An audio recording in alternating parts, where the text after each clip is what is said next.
Ben, je vous remercie de m'accueillir. Je sais que c'est pas simple pour vous sur un temps de déjeuner, toujours entre deux portes, d'essayer de prendre le temps de penser votre travail. Et pourtant, c'est bien ce à quoi arrivent ces extraordinaires nouvelles organisations du travail, nous empêcher de penser. Car nous faire travailler à toute allure, à flux tendu, a comme premier effet de nous empêcher de penser. Alors, comme je suis du siècle dernier, moi je me souviens que lorsque j'étais enfant, le travail était comme l'air qu'on respire. Mes parents avaient du travail, je savais qu'à la fin de mes études, j'en aurais aussi. Et en 1975, je deviens psychologue dans un service de chirurgie de la main à l'hôpital de Nanterre, là où la chirurgie de la main a été créée. Et il était évident qu'à l'époque, perdre sa main au travail était la tragédie que vous pouvez imaginer pour des ouvriers qui n'avaient que ce merveilleux outil pour survivre.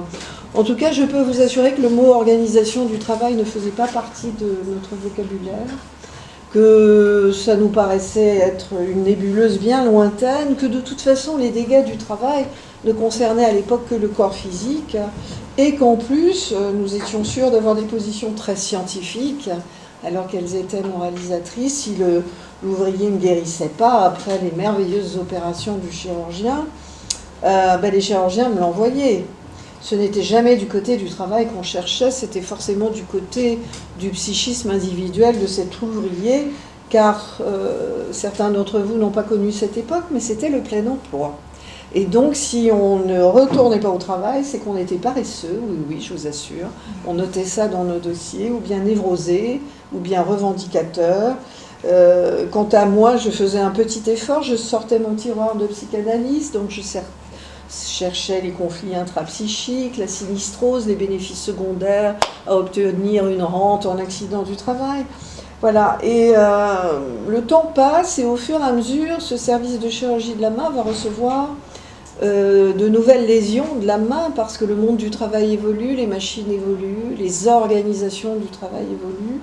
Et en 85, alors que nous sommes une équipe de pointe pluridisciplinaire, avec cette chance extraordinaire de pouvoir consulter à côté du chirurgien dès la première consultation, nous ne savons toujours pas ce qui se passe dans le monde du travail. Et quand les femmes qui ont été opérées d'un canal carpien, intervention extrêmement simple, reviennent au bout de 6 mois avec une récidive de leur canal carpien, dû bien évidemment, les chirurgiens le confirment, aux hormones de la grossesse ou de la ménopause, mais pas du tout au fait qu'une ouvrière peut visser 27 bouchons par minute. Les chirurgiens qui voient revenir toutes ces femmes auxiliaires de puériculture, femmes de ménage en milieu industriel, caissières de supermarché, avec 6 mois plus tard le même canal carpien, me les envoie en disant « Mais Marie, cherche du côté du psychisme, il se passe quelque chose. » Et je suis très très motivée, je cherche le départ des enfants de la maison, puisqu'elles arrivent à la cinquantaine, l'usure du couple, la ménopause. Ne souriez pas, hein, parce qu'en 85, on en était là et j'en étais là aussi. Je ne savais pas du tout, mais probablement parce que les scanners n'existaient pas encore, qu'une caissière scanne 1 tonne par heure, maintenant que les scanners sont en place. Je ne savais pas non plus que la division sexuelle du travail relègue toutes ces femmes qu'on dit peu qualifiées à des savoir-faire naturalisés, parce que mesdames, je vous le rappelle, vous avez des chromosomes pour passer l'aspirateur, faire le ménage et faire tourner la machine à laver. Tous ces métiers étant attribués à la dite nature féminine, hein, la prise en charge de la saleté, des enfants, des vieillards, des patients, étaient des métiers très peu reconnus. C'est bien évidemment, parce que je suis un peu têtue et étant petite fille de bergère piémontaise, je préfère les chemins de l'eau aux frontières officielles. Et donc quand je ne comprends pas un patient, je n'essaye pas de le faire entrer à toute force dans mes cases théoriques et cliniques. J'essaye de comprendre ce qui lui arrive avec une fraîcheur que n'ont pas toujours les gens de mon métier. Et à l'époque, en 85, quand ces femmes arrivent épuisées avec ce qu'on n'appelle pas encore des TMS, je me souviens que Christophe Dejour, que j'ai croisé à l'Institut de psychosomatique, où nous avons été formés tous les deux, a vaguement créé une chaire de je ne sais pas encore très bien quoi, mais qui parle du travail, et donc c'est lui que j'appelle. Et c'est lui qui me fait tomber dans cette extraordinaire marmite de la psychodynamique du travail. Donc bien sûr que le travail est une rencontre entre qui nous sommes et ce qu'on nous donne à faire, et que si les directions, certains médecins peuvent si facilement invoquer la personnalité de celui qui travaille pour exonérer les conditions de travail, c'est bien évidemment que nous allons puiser dans notre enfance, dans notre histoire familiale et dans nos motivations personnelles du choix du métier pour tenir le métier que nous faisons. Et donc on peut toujours, si le salarié s'investit soi-disant trop au travail, émettre l'hypothèse qu'il a un besoin éperdu de reconnaissance qu'il n'a pas trouvé de la part de son père ou de sa mère. Si un salarié a des difficultés avec l'autorité de son N+1, on peut toujours aller chercher du côté de l'Oedipe et se dire qu'il a eu une mauvaise relation avec la figure paternelle. Mais encore une fois, est-ce qu'on peut dire à l'ouvrière qui vise 27 bouchons par minute que son Oedipe y est pour quelque chose et qu'il suffirait de faire du tai chi pour que son poignet aille mieux?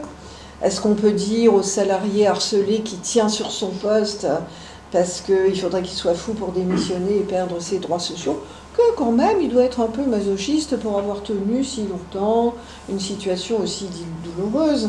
Et est-ce qu'il faut vraiment, mesdames, aller chercher du côté du masochisme féminin décrit par Freud pour expliquer que vous êtes toujours payé 25% de moins que vos homologues masculins? Voilà, il y a un moment où on va le voir, lorsqu'on prend en charge les psychopathologies liées à des violences collectives, c'est-à-dire des violences exercées par des êtres humains sur d'autres êtres humains, il y a des moments où quand on va chercher dans ces théories habituelles pour les appliquer de force aux patients, on exerce une maltraitance théorique extrêmement douloureuse qui laisse à penser au salarié en souffrance au travail qu'il est en souffrance pour qui il est et non pas pour le travail qu'il fait. Et donc il faut faire attention, encore une fois. Très vite, nous avons compris que le corps que nous engageons dans la tâche de travail, c'est sûrement pas celui dont rêve l'organisation du travail. L'organisation du travail, elle veut un corps à l'énergie linéaire, disciplinarisé, si possible sans rythme physiologique et biologique, sans émotion, sans faille, sans affect. Si en plus ce corps pouvait ne pas manger, ne pas dormir, ce serait encore mieux. D'ailleurs, l'armée américaine est en train d'étudier l'hormone fabriquée par ce petit oiseau dont j'oublie toujours le nom, qui arrive à voler 15 jours d'affilée sans dormir, parce que si on pouvait synthétiser cette hormone, la donner aux soldats et pourquoi pas aux salariés, ce serait bien évidemment extraordinaire. Vous entendez bien que pour moi qui suis psychanalyste et qui m'intéresse pas simplement au corps biologique, mais au deuxième corps, le corps de l'émotion, des affects, celui que nous appelons le corps érotique, regarder les choses du côté de l'organisation du travail, c'est se dire que le travail ne veut qu'un corps qui soit un moyen, alors que je ne m'occupe que du corps qui est une origine. Et donc, on voit très bien que très loin de toutes les procédures, y compris chez vous, qui sont hyper carrées, l'engagement dans le travail nécessite de convoquer tout le soubassement émotif, toutes les valeurs éthiques avec lesquelles on a été élevé, bref, toute sa personnalité.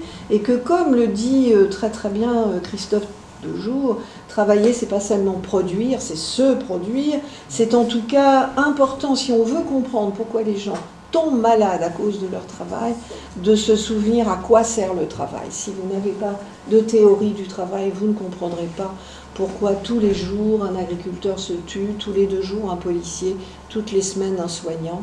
Et malheureusement, les enseignants sont en train de rejoindre cette triste cohorte des gens qui veulent juste que ça s'arrête et qui sont dans de tels états qu'ils finissent par voir le suicide comme une libération. Extrêmement important qu'on n'a pas à ce jour trouvé quoi que ce soit pour remplacer le travail comme pacificateur individuel et social. Tout à fait irremplaçable. Travailler, c'est s'émanciper socialement, c'est gagner sa vie, bien évidemment, c'est s'accomplir, démontrer ses savoir-faire professionnels, construire cette identité si précieuse, c'est bien évidemment obtenir, si possible, la reconnaissance par l'usager pour lequel on travaille, par la hiérarchie pour qui on travaille, et puis par ses pairs, au travers du travail exécuté dans les règles de métier. On va voir à quel point les nouvelles organisations du travail ne permettent plus d'exécuter le travail dans les règles, comme c'est le cas à l'hôpital assez tristement. En tout cas, on l'a vu dans le démarrage de l'installation, le travail, c'est essentiellement ce que vous rajoutez pour combler l'écart entre le prescrit, ce qui est écrit sur votre fiche de poste, ce qui est écrit sur vos process, et puis la vraie vie, les vraies salles, avec les boutons qu'on ne trouve pas, les nouvelles technologies. Et donc c'est important de se souvenir que, bien évidemment, voilà, le travail, c'est ce que les femmes et les hommes rajoutent à la tâche prescrite pour que ça tourne. Le travail, c'est aussi, où cela a longtemps été le lieu où on sortait de chez soi pour être utile au monde et aller apprendre la solidarité et le vivre ensemble. On va voir que les nouvelles organisations du travail, implantées par les 4 grands cabinets américains, ont produit une désolation dans le monde du travail assez effrayante. En tout cas, vous l'avez compris, il n'y a pas de neutralité possible vis-à-vis du travail. Nous engageons toute notre subjectivité pour arriver à bien travailler et toutes les lois sur la déconnexion ne permettront pas de déconnecter le cerveau de celui qui rentre à la maison avec un patient qui n'a pas réussi à calmer, avec un dossier qui continue à poser problème ou avec une fuite dans une centrale nucléaire. Le travail, ça nous travaille jour et nuit, ça nous empêche de nous endormir, ça nous réveille la nuit, ça nous occupe la pensée tant qu'on n'a pas trouvé la solution. Le travail, en tout cas, ne peut pas du tout être neutre. Et bien évidemment, dès les années 90, les ouvriers, les salariés que je vais voir arriver à ma consultation vont arriver avec de nouvelles pathologies et notamment ces tableaux de temps de guerre, ce tableau de stress post-traumatique qui est le triste tableau de ceux qui ont vécu les attentats du Bataclan, de nos soldats qui reviennent d'Irak ou d'Afghanistan, c'est-à-dire le tableau des gens qui ont été confrontés à la mort. Et ces tableaux de temps de guerre sont tellement impressionnants. À l'époque, nous sommes déjà 3 consultations, qu'on se téléphone tous les jours pour dire « mais tu reçois les mêmes, dans le même état, avec ces yeux hallucinés, c'est comme cauchemar que ces gens racontent, comme cette secrétaire de mairie, quand il y avait encore des fausses factures à taper et qu'elle osait refuser, qui se cauchemarde la nuit, nue sur un escalier, les mains menottées dans le dos, faisant sous elle et ses collègues de la mairie passant à côté, indifférentes, ou ce cadre de Next City qui s'imagine dans le rêve, dans un couloir tellement étroit que ses épaules sont bloquées et qu'il ne peut plus se retourner, mais une boule blanche arrive à l'horizon et va le décapiter. Des cauchemars qui, bien sûr, entraînent un réveil et des insomnies affreuses, des gens qui vont travailler la peur au ventre et qui souvent se disent que sur le trajet de la ligne 1, s'ils sautaient sous le train et sous le RER, ils n'auraient pas à y aller. Des gens qui vous racontent que dans la rue, quand ils croisent quelqu'un qui a le parfum du N+1, ils font une crise d'angoisse, qu'ils sont obligés de faire demi-tour et de rentrer chez eux. Des gens qui, jour et nuit, sont obnubilés parce qu'ils vivent au travail. Bref, mais que se passe-t-il dans le monde du travail? Que leur fait-on? Et parfois, l'un d'entre eux, peut-être plus courageux ou plus inconscient que les autres, me tend le guide de management interne en vigueur dans les tours de la Défense du 92, le département le plus riche de France. Et là, je découvre dans celui-ci, par exemple, que vous trouvez en ligne sur le site Souffrance et Travail, si vous avez envie de le lire, les techniques de management qui se diffusent dans les entreprises. Et les pathologies présentées par ces patients-là ressemblent beaucoup plus, vous vous en doutez, à des pathologies liées à des violences collectives orchestrées qu'à des névroses individuelles singulières ou à des mauvaises rencontres de pervers narcissiques qui auraient proliféré partout. Et donc je vois bien que l'utilisation de ma théorie habituelle, qu'est-ce qui s'est passé dans votre enfance, comment vivez-vous les relations avec vos parents, tombe comme un cheveu sur la soupe, et que je dois là me référer à d'autres manières de faire. C'est donc du côté des travaux de François Sironi, qui est expert à la Cour pénale international et qui dirige le centre Primo Levi et qui s'occupe de victimes de torture, que je vais me tourner pour comprendre ce qu'il faut faire avec ces salariés-là. Ce sont, en tout cas, on le voit bien, des pathologies de la solitude prescrites, hein. Car ce que dit Peter Kruse dans Change Management, dans le management par le changement ou par le chaos, c'est que dans une macroéconomie mondiale où celui qui réussit n'est plus comme autrefois le plus titré ou bien le plus fort physiquement mais le plus rapide, celui qui va attraper la niche économique qui se libère avant les autres entreprises, eh bien le management doit changer, il ne peut plus être le même. Pour faire changer les salariés rapidement vers la nouvelle organisation du travail, et je pense que c'est ce qui vous arrive régulièrement, il faut utiliser deux types de management. Il faut trouver des managers charismatiques, mais apparemment ça ne se trouve pas si facilement. Ou bien il faut mettre en place un management par la peur. C'est écrit de manière tout à fait textuelle. Et alors comment fait-on, puisque Peter Kruse est neurophysiologiste, pour faire de l'homme avec du rat, eh bien on applique les mêmes théories aux hommes qu'aux souris. Si on stimule électriquement trop fort une souris, elle va se plaquer au sol et ne plus avancer. Donc il faut la stimuler de manière non excessive, la peur, mais pas la terreur. Comment fait-on peur aux salariés? Eh bien, vous allez très bien reconnaître, hein, dans les techniques que je vais vous énumérer, celles qui se sont mises en place absolument partout.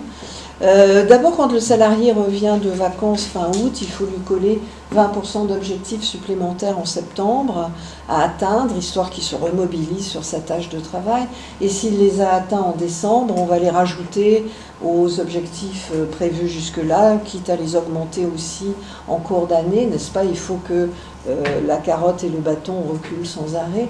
Il faut surtout casser les collectifs de travail en embauchant des gens de statuts différents, des titulaires, des CDI, des CDD, des intérimaires, parce que ces gens-là vont bien entendu ne pas du tout arriver à créer du vivre ensemble et rentrer dans la lutte. Il faut aussi bien évidemment introduire l'entretien d'évaluation individuelle et puis si possible le benchmarking, la rivalité entre les gens, parce que c'est aussi comme ça qu'on va briser ces solidarités.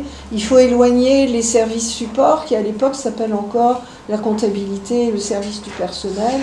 De nos jours, la comptabilité peut être en Pologne et le RH en Patagonie, et donc vous voyez à quel point c'est compliqué d'aller demander de l'aide dans ces services. Il faut aussi, surtout, le précise Peter Kruse, dans une économie mondialisée, mettre en place ce qu'on appelle le pilotage par l'aval, c'est-à-dire supprimer de l'organisation du travail tout ce qui n'est pas payé par le client.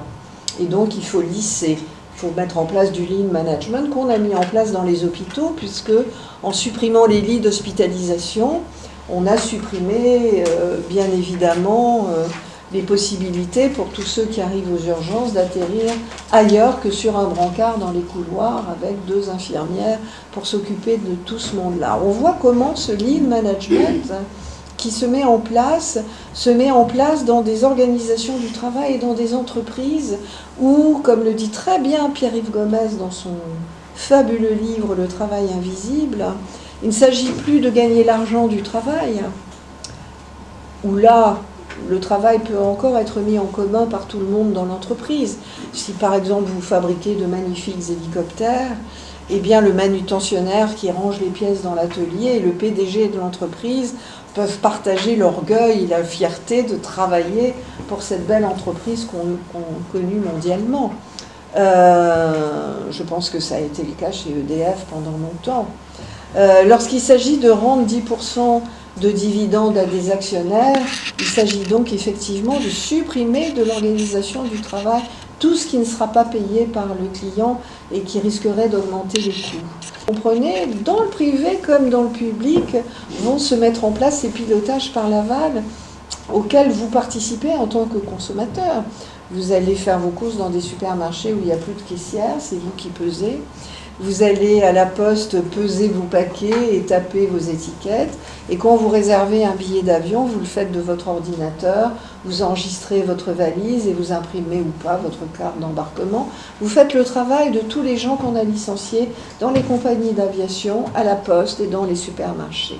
Le pilotage par l'aval, c'est ça, c'est laisser aux salariés au bout de la chaîne, et même aux consommateurs, tout le travail qui a été enlevé aux gens qu'on a licenciés dans l'organisation du travail.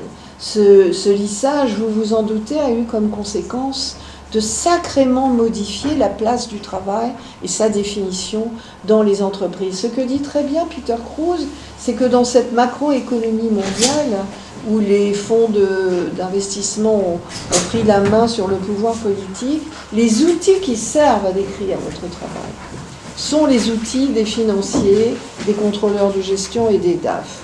Ce sont les tableaux de bord, ce sont les lignes comptables, qui sont les seuls outils qui servent à décrire votre travail.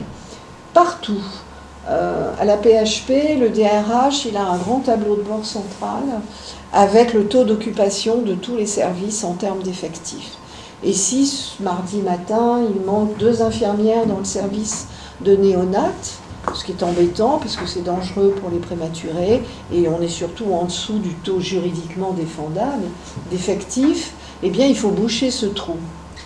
En euros, si on est à un taux et à effectif plein, eh bien, on va aller prendre les 2 infirmières d'urologie qu'on enverra pour la journée en néonat.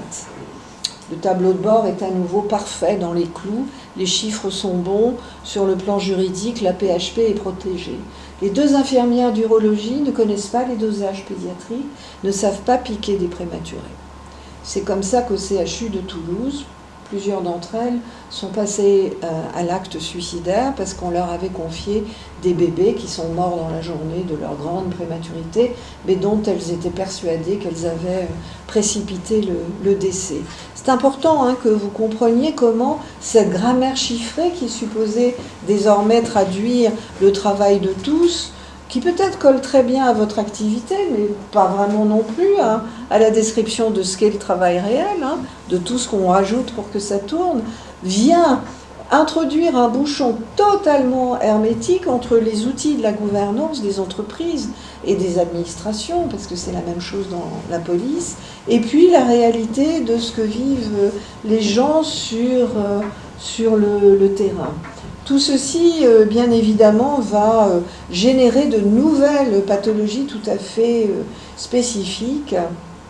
Et vous voyez bien qu'écouter le patient raconter ce qu'il vit désormais dans les organisations du travail, sans faire cesser cette violence, sans le sortir immédiatement de cette situation pathogène, devient impensable, que du coup, dans nos consultations, le recours à l'avocat est quasi immédiat dès le début de la prise en charge, et que pour nous, les gens harcelés ne sont plus, comme le disaient les psychiatres de l'époque, des petits paranoïaques ou des salariés fragiles qui ne supportent pas le monde moderne. Par hasard, au fur et à mesure que ces organisations se mettent en place, va se mettre en place un nouvel environnement jurisprudentiel. En 2002, c'est le passage à l'obligation de sécurité de résultat, à cette loi extraordinaire que les magistrats, très inquiets de l'état de santé des salariés dans ce pays, vont décider de promulguer. Cette année 2002 est prolixe, c'est la loi de modernisation sociale sur le harcèlement moral, mais c'est aussi cette magnifique loi L4121, article 11 pour la fonction publique, qui dit qu'il faut adapter le travail à l'homme et par l'inverse. Et donc, vous voyez comment les stages de gestion de la violence au guichet sont en fait totalement illégaux. Il faudrait organiser le travail au guichet pour qu'il n'y ait pas de violence et probablement simplement mettre assez de salariés. Et que ces magistrats vont très très loin dans cette obligation de sécurité de résultat et dans la loi sur le harcèlement moral avec des jurisprudences magnifiques. Savez-vous qu'en 2017, une DRH qui n'avait pas dénoncé un harcèlement moral parce que sa direction était un peu impliquée, a été condamnée à 1 an de prison avec sursis et 30 000 € d'amende.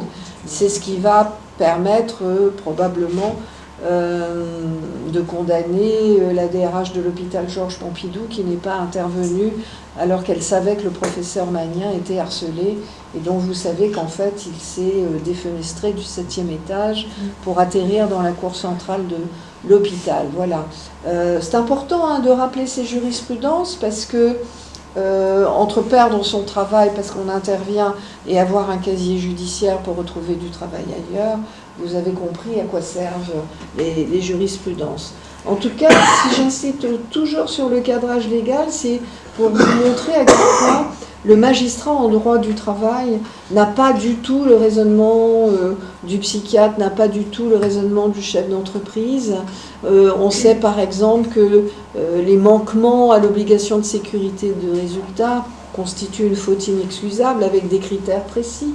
C'est-à-dire que par exemple chez EDF, votre directeur ne peut pas dire qu'en 2019, à l'heure d'Internet et de Google, il ne sait pas quels sont les risques encourus en termes de risques psychosociaux, le suicide, l'épuisement professionnel, le harcèlement moral, et que donc il doit avoir cette connaissance in abstracto, au summum de la connaissance scientifique du moment, et remplir votre document unique avec tous ces risques, et mettre en face toutes les mesures de prévention primaire pour empêcher ces risques d'advenir.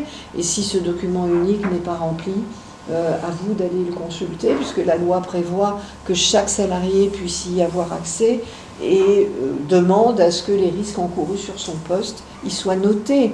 C'est le deuxième critère qui est encore plus intéressant, car vous entendez bien que les directions parlent beaucoup de la fragilité des salariés. Eh bien, il se trouve que pour le magistrat, que le salarié soit fragile ou pas, on s'en fout un peu. Il suffit que la faute commise au niveau du travail fasse partie des causes nécessaires, par exemple du suicide. Cette cause n'a pas à être la cause déterminante du suicide. Si on peut retrouver un lien à 10% avec le travail dans le suicide en question, eh bien ce sera la faute inexcusable de l'employeur. Donc vous voyez que devant la justice, la question des maladies liées au travail se traite avec un angle de vue tout à fait différent. En tout cas, vous l'avez compris, car je pense que votre entreprise se situe dans ce même contexte. La production de valeur n'est plus en 2019 malheureusement issue de votre travail, mais essentiellement des méthodes de gestion. Et on voit bien comment la nouvelle langue managériale est venue d'ailleurs apporter sa contribution. On ne parle plus de chef d'équipe mais de manager.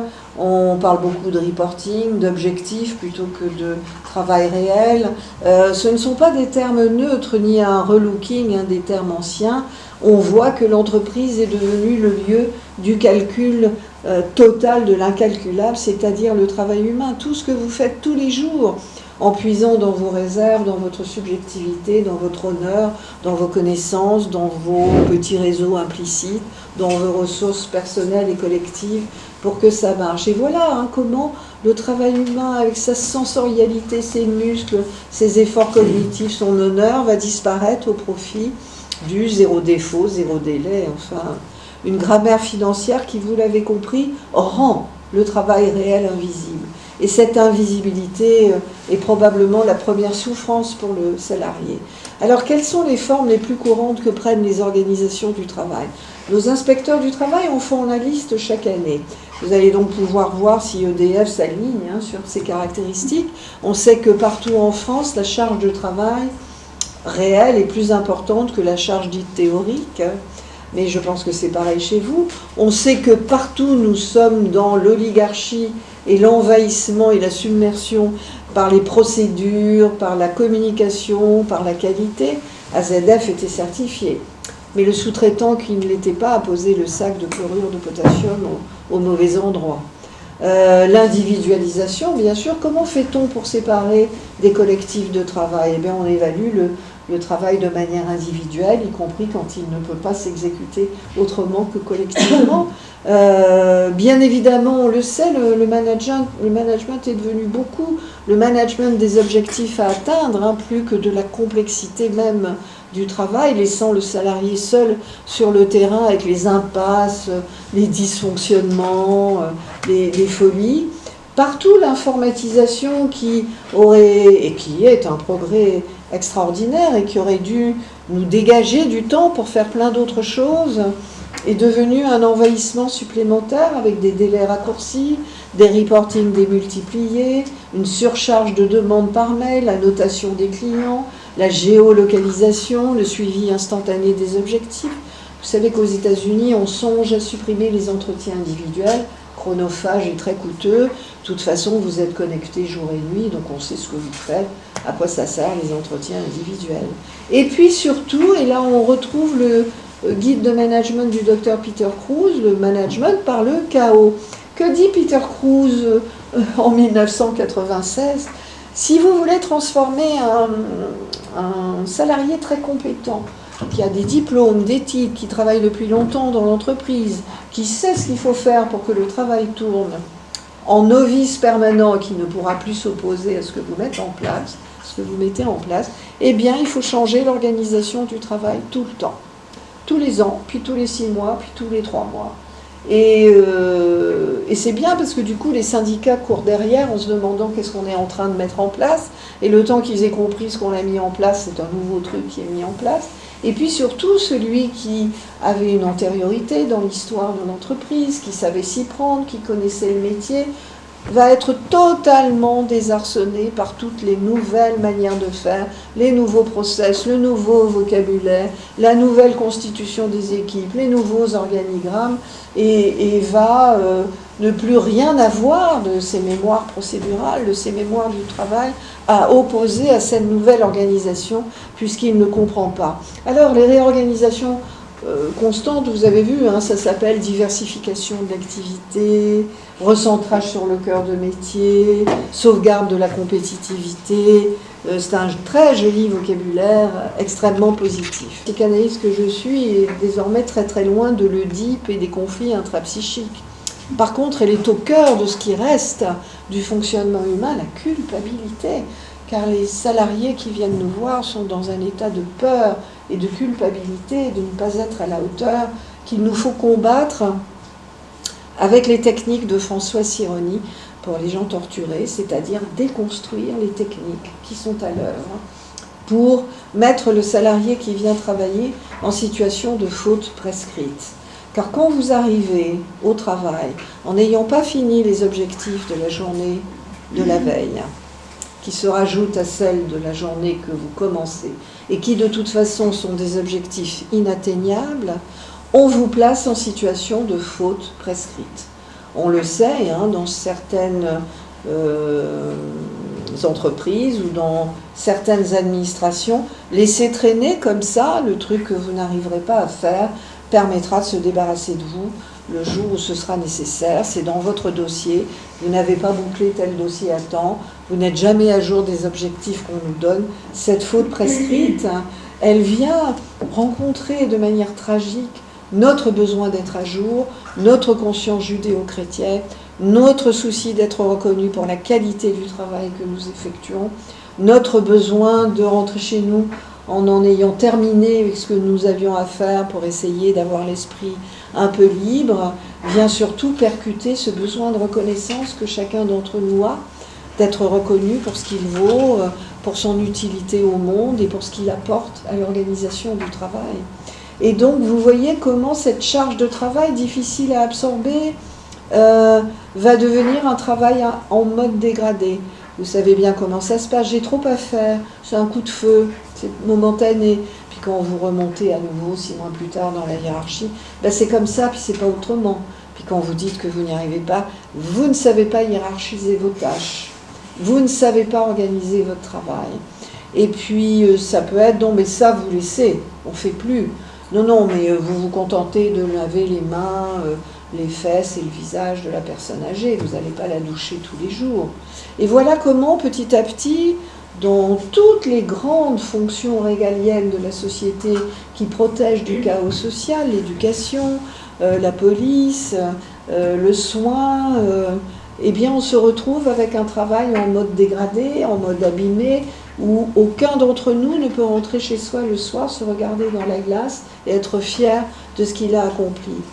Ai-je besoin de vous dire que du coup, partout, les exigences émotionnelles ont explosé, car quand vous êtes une des 2 infirmières aux urgences toute seule, avec 80 brancards dans les couloirs, vous imaginez la masse de violence, d'agressivité, de demandes implorantes qu'on s'occupe enfin de ma vieille mère qui attend depuis 2 heures et qui s'est fait sur elle parce qu'on n'a pas obtenu de quoi l'emmener aux toilettes. Vous imaginez les exigences émotionnelles des salariés dans ces situations-là?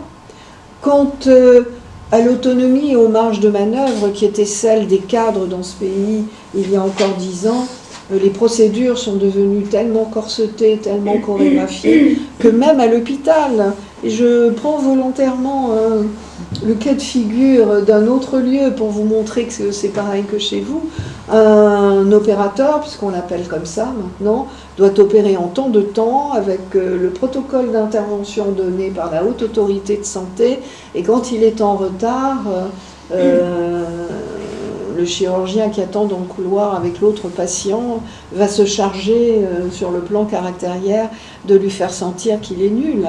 C'est important, hein. J'ai été opérée à la Pitié-Salpêtrière il y a 5 ans d'une très grosse intervention en neurochirurgie. Et le lendemain de l'opération, l'infirmière qui se consacre au premier pansement, qui est toujours très long, était là en train de traficoter des trucs dans ma nuque, quand tout d'un coup une sirène retentit dans la pièce. Et je lui demande c'est quoi, c'est un patient énervé qui vous appelle. Non, non, c'est un dispositif mis en place par la direction pour qu'on accélère nos pansements. Alors bien sûr, là je ne vais pas vous lâcher pour aller l'éteindre, il est au pool de soins pour ne pas me contaminer. Et donc on a supporté la sonnerie stridente pendant 45 minutes. Et vous nous dites, mais quelle est la personne qui dans des bureaux de méthode s'est dit il faut qu'en neurochirurgie, on aille plus vite, hein. Et donc, on va leur coller, je ne sais pas, les trompettes de Jéricho dans les oreilles, comme ça, elles vont accélérer. Le surlendemain, le chirurgien qui m'avait opéré, mais qui avait aussi extraordinairement opéré la personne à côté de moi, en lui mettant en place un exosquelette du crâne imprimé en 3D, hein, le summum de la science du moment, s'agenouille quasiment au pied de la patiente en lui disant « il faut que vous sortiez ». Parce que si vous ne sortez pas, opéré depuis 48 heures, hein, la prime du service va sauter. C'est-à-dire que le service a la prime à... Vous voyez ce que c'est le pilotage par l'aval, même dans les hôpitaux, quoi. Il faut que ça dépote, il faut faire des économies de journées d'hospitalisation. C'est partout comme ça. Alors, vous imaginez à quel point toutes ces manières de faire vont impacter le soutien social, la coopération dans un lieu de travail, à quel point le vivre ensemble. Qu'est-ce que vous voulez qu'il y ait comme solidarité, comme vivre ensemble à Pôle emploi, où toutes les pauses café sont prises en alternance, ce qui fait que vous vous dites bonjour sur le trottoir en arrivant et au revoir en partant, mais vous ne croisez plus jamais les collègues sur le lieu de travail. Quant au manque de reconnaissance et au sentiment d'inutilité du travail effectué de cette manière-là, ai-je besoin de vous dire que cela est terrifiant. Je zappe la difficulté de conciliation avec la vie familiale et professionnelle. Je disais à vos collègues en arrivant que mes enfants sont à l'étranger, que mes cadres sud français sont partis au Canada, finissent à 17h30, que ma fille est journaliste à Amsterdam et que quand ma petite fille est malade, comme on ne donne pas d'antibiotiques, jamais, sauf en cas de septicémie, on renvoie les 2 parents en télétravail à la maison et qu'on finit à 17h parce qu'il y a une vie après le travail et que le présentéisme demeure une maladie française liée à une organisation du travail au masculin où l'engagement viril vis-à-vis du travail, le signe qu'on est corporate. Ai-je besoin de vous dire que ce travail en mode dégradé dans de telles conditions va créer ce qu'on appelle les conflits éthiques, hein, les conflits de valeurs. Mais qu'est-ce que c'est que le travail qu'on me demande de faire? Je ne m'y reconnais pas. Je suis obligée de faire sortir les gens de l'hôpital. Je suis obligée d'avoir des durées de séjour de plus en plus raccourcies parce que ça coûte cher. À mon époque, mon mari était chirurgien orthopédiste, une prothèse de hanche restait 3 semaines à l'hôpital. Maintenant, elle rentre le matin, elle sort le soir. Vous voyez l'impact de la macroéconomie mondiale sur le fonctionnement de notre travail au quotidien. Dans la fonction publique, dont le statut est sur les bureaux des ministères et va disparaître, comment l'insécurité peut être permanente, même dans des métiers dont on était si sûr autrefois. Comment vais-je tenir jusqu'à la retraite un rythme pareil, autant de facteurs qui vont être à l'origine, mais c'était un peu fait pour, si vous lisez le guide du docteur Peter Kruse, pour semer la zizanie dans les équipes, casser les solidarités, générer beaucoup de conflits, car quand votre travail dépend de la vitesse de la personne qui travaille avant vous, si elle ralentit et que vous êtes à flux tendu, vous allez lui en vouloir. L'infirmière qui fait un burn-out, qui s'absente et qui revient, il y a 30 ans, on l'accueillait en lui disant « tu prends ton temps, hein. Je suis là, je te remplace, maintenant elles étaient bien tes vacances, tu as profité ». Et là, vous voyez comment ces organisations du travail ont réussi l'exploit de totalement fracasser, encore une fois, la solidarité. Ça va arranger beaucoup de gens de dire que tout ce qui se passe dans le monde du travail, c'est des conflits de personnes, c'est des gens qui ne s'entendent pas, qui se bouffent le nez, qu'il faut introduire de la médiation, qu'il faut aller voir les difficultés personnelles de toute cette affaire. Alors je vous pointerai quelque chose qui, malheureusement, à mon avis, vous arrive aussi, une triple accélération qui est assez terrifiante et qui vient nous kidnapper et nous empêcher de penser, une accélération technique foudroyante, avec des innovations dans tous les domaines, mais dans le vôtre aussi, une accélération du changement social, avec la mutation des institutions, de la famille, du travail, et puis une accélération du rythme de vie qui touche à l'expérience que nous avons au quotidien du rythme dans lequel nous avons la sensation de vivre. Et voyez ce que dit Françoise Sironi, les individus qui développent des problématiques psychologiques ou psychopathologiques spécifiques au lieu d'interface entre les mondes culturels, politiques, sociaux et religieux sont de réels témoins et des porte-paroles des malaises collectifs, contemporains ou en devenir. Ils sont souvent les précurseurs de problématiques culturelles ou sociales émergentes. Et par l'expression de symptômes individuels, ils rendent apparent ce qui, du collectif, est encore enfoui. Et dans ce cas de figure, il faut bien évidemment se garder de psychologiser ces problématiques contemporaines et de les réduire à des déterminants individuels. Alors, vous l'avez compris, le type de pathologie que va engendrer ce type d'organisation du travail est très particulier.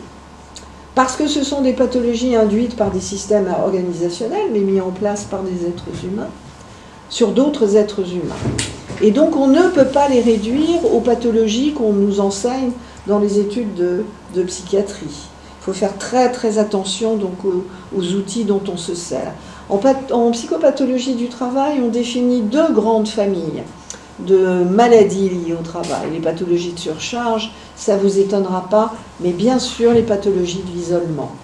Du côté psychique, vous allez avoir le stress banal, dont il faudrait pourtant s'occuper dès qu'il apparaît, puisque la loi dit qu'il faut adapter le travail à l'homme. L'anxiété montante qui ne va pas s'arranger si on ne retourne pas sur l'organisation du travail pour y placer des marges de manœuvre. Des troubles cognitifs, et on va faire une toute petite expérience. Qui ici, levez la main, n'a aucun problème de mémoire, de logique et de concentration? Et donc, vous voyez qu'une organisation du travail qui doit adapter le travail à l'homme et pas l'inverse, devrait se préoccuper du fait que votre fonctionnement cognitif, surtout sur les métiers que vous occupez, commence déjà à être un peu entamé, à patiner. On s'occupe très très bien de ces machines-là. Quand il n'y a pas assez de mémoire, on en rajoute. Quand ça tombe en panne, on les envoie réparer. On en met des neufs à la place. On ne s'occupe absolument pas du cerveau des êtres humains, qui est pourtant ce qui produit le contenu du travail. Beaucoup aussi de ce qu'on appelle les pétages de plomb, c'est-à-dire les crises psychiques aiguës sur les lieux du travail qui ont tellement préoccupé les médecins conseils de la Caisse nationale d'assurance maladie qu'en 2011, ils ont sorti une lettre réseau sur l'ESA, état de stress aigu. Si, après une algarade, une altercation, un entretien d'évaluation trop musclé, une humiliation publique, c'est-à-dire un fait précis, identifié devant témoins sur les lieux du travail, vous faites un malaise, vous vous évanouissez, vous éclatez en sanglots, vous avez un vertige, vous faites une poussée d'hypertension ou au contraire une poussée d'hypotension, eh bien ce doit être déclaré en accident du travail, en ESA, état de stress aigu.